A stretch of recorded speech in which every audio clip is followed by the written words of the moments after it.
Do you ever take the red and blue map for granted? Well, you shouldn't. For some of us, it's all we know.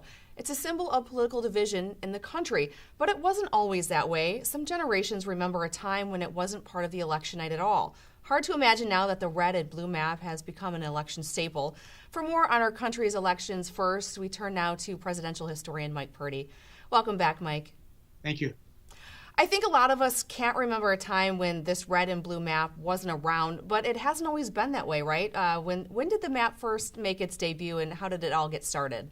Yeah, it's a great question. So, going back to the late 1800s, people started to color maps. So the election in 1888 between Benjamin Harrison, the Republican, was blue, and the Democrat, Grover Cleveland, was red, so totally opposite of what we know today.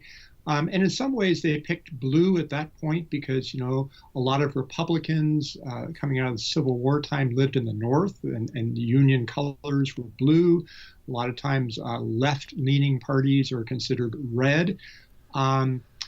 So what happened is, with the advent of color television. So 1976 was actually the first time there were colored electoral maps on TV, and those were the opposite of what we know today. So you had Jimmy Carter, who was red, and Gerald Ford, the Republican, was blue. That carried over into 1980, Ronald Reagan versus Jimmy Carter. In fact, as Reagan swept the country from an electoral college perspective, David Brinkley said it's beginning to look like a suburban swimming pool. And other people refer to it as Lake Reagan for the color of blue. There's some thought that the colors were alternated by who the incumbent party was, although that's kind of an inconsistent treatment. But what really happened is in 2000, the colors were, red for the Republicans and blue for the Democrats. And that became etched in the national consciousness, I think because that was such a long, drawn-out election. And so the electoral map is being shown on everybody's screen for more than a month. And it was a close election. And it was a deeply divided country, and both parties were jockeying to win, and we've got all the court cases going on. David Letterman even joked that there should be a compromise, and we should make Bush the president of the red states and Gore the president of the blue states. And so I think it's really with the election of 2000 that red and blue have become the standard, and we won't see that change. Some past years they used yellow or white, but now we're red and blue, and it's going to stick that way, I think. So it took about 2 decades, but they finally found two colors that work. I think so, yes. So it's interesting to hear that they flipped. I'm curious, do you think that the red and blue further the idea that there's a two-party system? I didn't hear you mention anything about libertarians or any other parties. Is that the case? Right. We haven't had a third-party candidate win any electoral votes since 1968, when George Wallace won 5 southern states. So, we haven't had to deal with that on the TV with a colored electoral map. Now, in this election, of course, there's the possibility that the independent Evan McMullin, who's on the ballot in 11 states, he's running neck and neck with Donald Trump in the polls in Utah. So it's a possibility that McMullin might win Utah, and they have to come up with a different color for that then. But I think one of the things that the red and the blue has done, in one sense, it's a helpful shorthand. But in the other sense, it's not very helpful because it simply cements the fact that we are so divided. And, it doesn't recognize the fact that you've got Republicans in California, or you've got Democrats in Texas. Or if you look at state by state, within each state, you've got counties that are Republican or Democrat. So it tends to, I think, polarize the country more than anything. Do you think in some ways it proves that we're a product of our own environment too? In what way? So if you've got these states that are all just one color, do you think that some people are just going with that head in that direction because everyone else is? Yeah, I think so. I mean, I think that's part of the product of we are becoming so polarized. And it's an easy label for people to hang on to rather than maybe think through independently what they believe and how they want to vote. And I mean, it's almost like a sports team kind of thing. This is my team. And so instead of saying Republican Party or Democratic Party, we just say red state, blue state. And looking at these maps, we see the electoral votes, and for instance, there's 29 in Florida. That represents a person. Each one of those represents a person. Can you tell me a little bit about faithless voters, and are there any examples of them defying, their vote in their state? Sure. So when the Electoral College meets on December 19th this year, and we remember it's the Electoral College that actually elects the president. So in 48 of our states, the winner of the popular vote in that state obtains all of the votes in that state. So, for example, Florida's 29 votes. Let's say Hillary Clinton wins Florida by one vote, by one popular vote. She would get all 29 electoral votes. So those electors would then go to the state capitals across the country on December 19th and cast their vote based on who won. So there's a slate of Democratic electors and a slate of Republican electors. So depending who wins the state is who goes and casts the votes.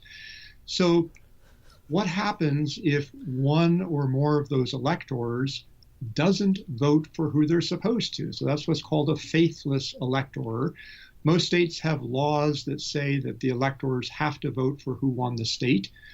And some of them have fines if they fail to do so. Now, interestingly, in Washington state, there is a Democratic elector who has said he is not going to vote for Hillary Clinton. So he would be an example of a faithless elector. And we've had that in the past. There have been a handful of those throughout our history. And it has never made a difference in terms of who actually won the election. Now, if we have an election either this year or in another year where the election is close, that could actually tip the scales of who becomes president. So it could tip the scale potentially. You get a fine. Is it illegal, though? In some states, it is illegal. So Washington state, the example I gave you, it is illegal. They are required to vote for the person who won. And the consequence for failing to do that is a $1,000 fine in Washington state. Other states have different laws. In some states, it's not even illegal. Good to know. Another thing I want to talk about, going back to the colors and the different things that kind of have become staples of this political process. Why do a donkey and an elephant represent Democrats and Republicans? Great question. So, unlike the colors, the red state, blue state, which has flipped all over the place over the years, the donkey and the elephant have been fairly stable. So the donkey goes back to 1828 election. So Andrew Jackson is running for president, and he's a populist, and some people called him, instead of Andrew Jackson, Andrew Jackass. And he kind of liked that. And so he took a picture of a donkey and he put it on his posters.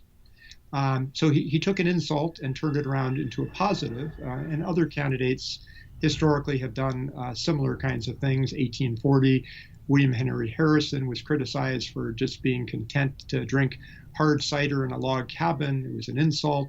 He turned it around, made it part of his campaign motif. But then it was in 1870 that the political cartoonist Thomas Nash, who wrote for Harper's Weekly, published a cartoon where he's got a donkey representing the Democratic Party, and that caught on. And 1874, again, Thomas Nash does another cartoon. And political cartoonists back then were very influential, and what they did and how they characterized things really made a difference. So 1874, he does another cartoon and characterizes Republicans as the elephant, and that caught on. And so since the 1870s, those have in fact become the symbols of the two parties, and it hasn't changed. So future symbols for the Democrats and Republicans could possibly be a nasty woman or a basket of deplorables. Yeah, that is possible. Well, I think we're probably going to end up staying with those animals. I mean, the hope is that we will look at this election with some of the vitriolic rhetoric and say it's an aberration.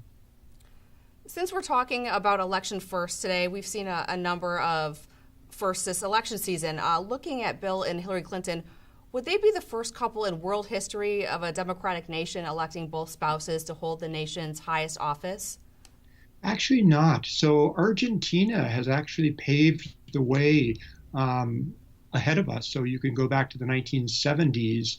So Juan Perón was president.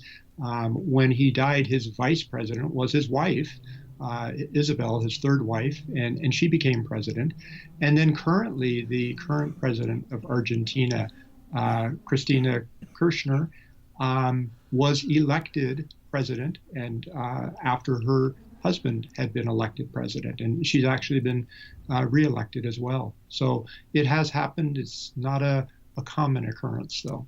It is a rarity, but it's happened. The nation has seen a number of upsets in its history. Where would a Donald Trump win rank in those upsets? It would probably rank pretty high. If you look at kind of some of the metrics, some of the things going on, Donald Trump is not a politician,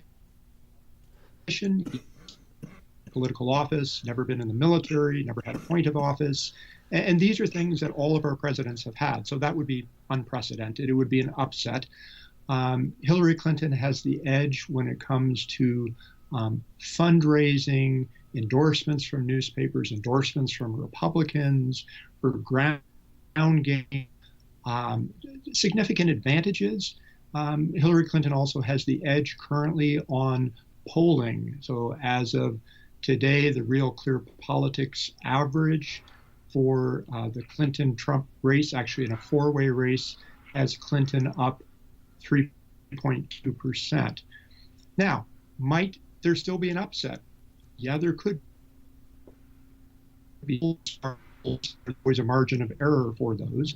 But when we go back and look historically, most polls that show the candidate ahead, just before the election, generally end up winning. Now, the big exception, of course, would be 1948, where you had Thomas Dewey challenging President Harry Truman.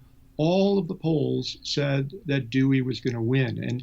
And polling, or scientific polling, was in the early stages back then.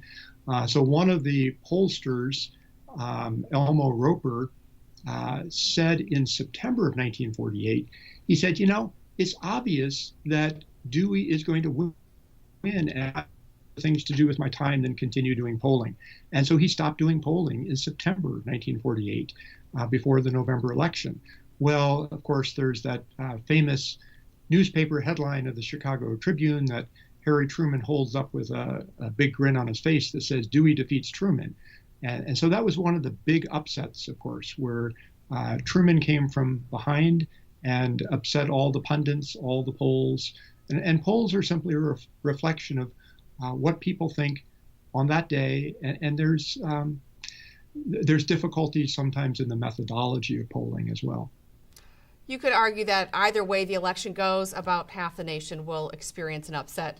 Mike Purdy, always a pleasure to have you on with us and throw some presidential knowledge. Thank you. Thank you.